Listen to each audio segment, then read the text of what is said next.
One of the criticisms of the pro-life movement is that the church only got involved with the abortion debate after they entered into politics in the 1980s. People who think that are historically illiterate.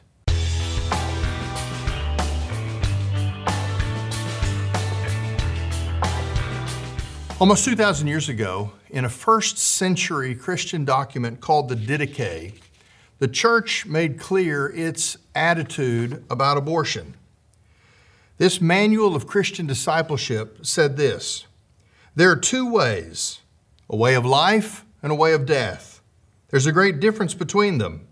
In accordance with the precept of the teaching, you shall not kill, you shall not put a child to death by abortion or kill it once it is born. The way of death is this: they show no compassion for the poor, they do not suffer with the suffering, they do not acknowledge their Creator, they kill their children, and by abortion cause God's creatures to perish. They drive away the needy and oppress the suffering. They are advocates of the rich and unjust judges of the poor. They are filled with every sin. May you ever be guiltless of all these sins. Justin Martyr, one of the great church fathers, put it bluntly. He said, "We've been taught that it is wicked to expose newly born children, for then we would be their murderers." A Christian by the name of Athenagoras made a political appeal to the Roman Emperor Marcus Aurelius, the first recorded political statement about abortion from Christianity. He said, "We say that women who use drugs to bring on an abortion commit murder and will have to give an account to God for the abortion. For we regard the very fetus in the womb as a created being and therefore an object of God's care. And we do not expose an infant because those who expose them are chargeable with child murder." What's interesting is historically, the church's defense of life turned out unexpectedly to be hugely popular in the ancient world, where games of Christians being eaten by lions was considered delightful entertainment. We are not latecomers to this issue of abortion. We have been foundational since the dawn of Western civilization in fighting this fight. In fact, this week, 200 years ago, the first statewide pro-life law was passed in the state of Connecticut, the first law of its kind in the United States. It was believed that there were no laws before that because it was believed that that abortion as murder was a self-evident reality. It was only after a scandalous case that took place in Connecticut where actually it was a pastor who seduced a young teenage girl, got her pregnant, and then enticed her, really compelled her to get an abortion. When he went to trial, the courts only gave him 2 years of local jail time and no more serious charge. The legislature of the state of Connecticut was so outraged at the light sentence given to this scandalous preacher that they created this law against abortion to provide much more severe penalties for what they considered to be a crime against humanity. Pro-life laws began to flourish in the 19th century, saving estimates of millions of lives by making abortion illegal. Doctors, interestingly enough, in the 19th century, led the way. There were articles written by doctors with titles like "A Plea for the Protection of the Unborn" and "The Rights of the Unborn Child." Doctors argued that the scientific discoveries of the 19th century showed that life begins at conception as a matter of science and not just a matter of faith. Women doctors in particular were influential in this area. In 1889, a Dr. Prudence Sawyer wrote in a book titled Maternity this quote: "That the embryo is alive and hence quick from the moment of conception, modern science has abundantly proven. It follows then that this crime is equally great whether committed in the early weeks of pregnancy or at a more advanced period.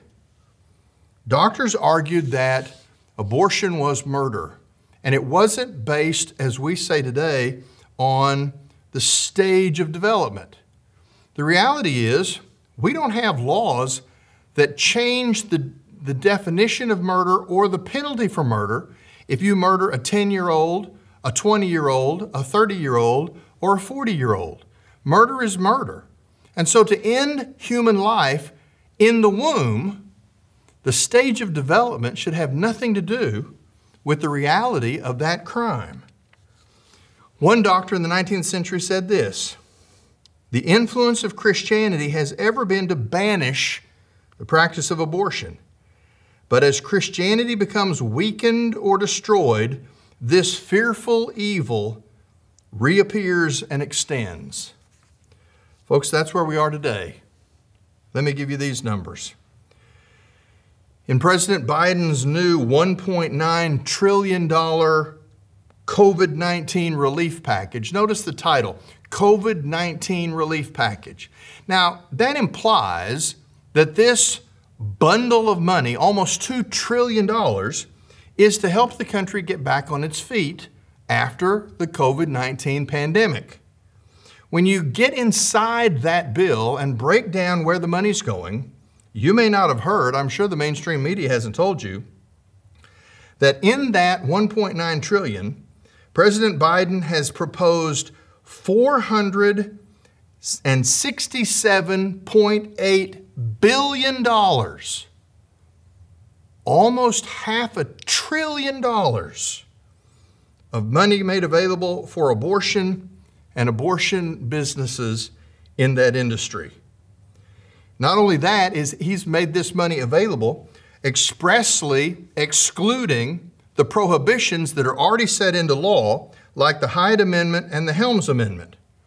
In his first 100 days, he added an additional $12.1 billion to the abortion industry through executive actions. In other words, when you run the numbers, in 100 days, President Biden has proposed government abortion funding that is 19 times higher than the most money President Obama ever gave to the abortion industry. Listen to this quote from the president of the Family Research Council. He writes, "On his 100th day in office, it's more than clear that President Biden has not only returned to the pro-abortion policies of the Obama administration and is eliminating many of the Trump administration's pro-life policies, but he has expanded abortion funding far beyond the level of any previous administration. In his 100-day sprint to the left, President Biden has forced taxpayers back into a partnership with the abortion industry, both at home and abroad. He has made clear that he places no value on the inherent dignity of human life. His actions deny the truth that every human life, born and unborn, possesses inherent dignity and deserves to be treated with respect. President Biden has prioritized spending taxpayer dollars on abortion at such a level that it makes President Obama look moderate by comparison." Well, where's the church in all of this? Well, let's go back to our foundation. In Psalm 139, the Bible has some things to say about why human life matters. In Psalm 139, verses 13 and 14, it says this: "For you, O God, created my inmost parts. You wove me in my mother's womb. I will give thanks to you because I am awesomely and wonderfully made. Wonderful are your works, and my soul knows it very well." The witness of the Bible from cover to cover is that human life is intentional. When you look at the content of microscopic cells, the information that goes into the makeup of each cell that comprises human life, what you find is that this testimony that God created our inward parts, our innermost parts, it's a testimony that only a God of rationality, a God of design capability, a God who was a master craftsman could fashion something as distinctive and unique as human life. Human life is not only intentional, it's personal.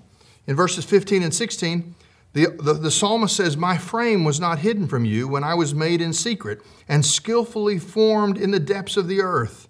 Your eyes have seen my formless substance, and in your book were written all the days that were ordained for me, when as yet there was not one of them."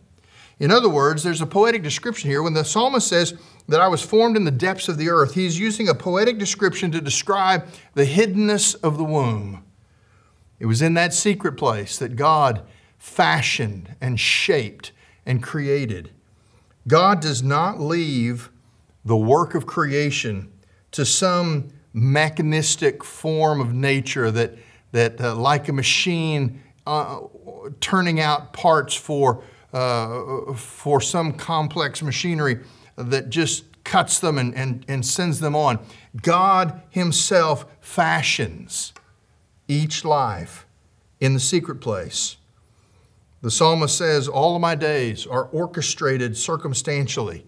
In other words, God had scheduled a lifetime before the first day was lived. You see, we, even with all of our technology, have trouble seeing exactly what happens in the secret place of the womb. But isn't it just like every great artist who does their best work in secret and only unveils it when the finished product is ready to be put on display? That's what happens with human life. Human life is intentional, it's personal, but it's also relational. In verses 17 and 18 of Psalm 139, it says this, "How precious also are your thoughts for me, God. How vast is the sum of them. Were I to count them, they would outnumber the sand. When I awake, I am still with you." The psalmist is praising God. He's describing the majesty of God, the Creator, the wonder of the work that He does in secret. And because of his exhaustion from praise, he apparently falls asleep. But when he wakes up, his testimony is, "I woke up only to find that God's presence is still there, that His thoughts toward me are endless." Folks, we have to recapture what Western civilization has always held, and that is that life is sacred. It is a unique creation made intentionally and purposefully by God in the womb. If you want to know just how far we've come, not only do we have a president spending billions of dollars to promote abortion, there is now in Australia a company that is taking unused fertilized human embryos, that is, children at the embryonic stage of development, and turning them into jewelry. A company in Australia called the Baby Bee Hummingbird Company has for years made keepsake jewelry by fashioning jewelry that contained drops of breast milk or a baby's first tooth. But they have now crossed over into taking frozen embryos, unused usually through the in vitro fertilization process. The mother sends in her leftover embryos, which are contained in what's called a straw. The straw is reduced to ashes and then set in resin. The jeweler then designs a piece of jewelry around it, and the company calls it sacred art. One woman commented in an article in the New York Times, "My embryos were my babies, frozen in time. When she and her husband felt they'd had enough children, she said, 'It just wasn't in my heart to destroy the extra embryos. Now they are forever with me in a beautiful keepsake, a pendant I wear next to my heart.'" Yeah, but she had to kill her babies to do it. The founder of Baby Bee Hummingbird makes no apologies for her so-called sacred art. What better way to celebrate your most treasured gift, your child, than through jewelry, she asked. Well, I've got an idea. How about letting them live, grow up, contribute to the world, marry, and have their own children? Rather than destroying embryos, you see, the pro-life movement is not only about abortion, it speaks to this issue as well. Let me suggest this. Rather than destroying embryos to fashion sacred jewelry, Parents might consider allowing other couples to adopt their embryos through an organization called Nightlight Christian Adoptions or by contacting the National Embryo Donation Center. Because every human being from conception until natural death is made in the image of God, they're worthy of life and dignity. And in a heritage that we have received that is 2,000 years in the making, we will stand and debate and fight for life. This is Truth Currents.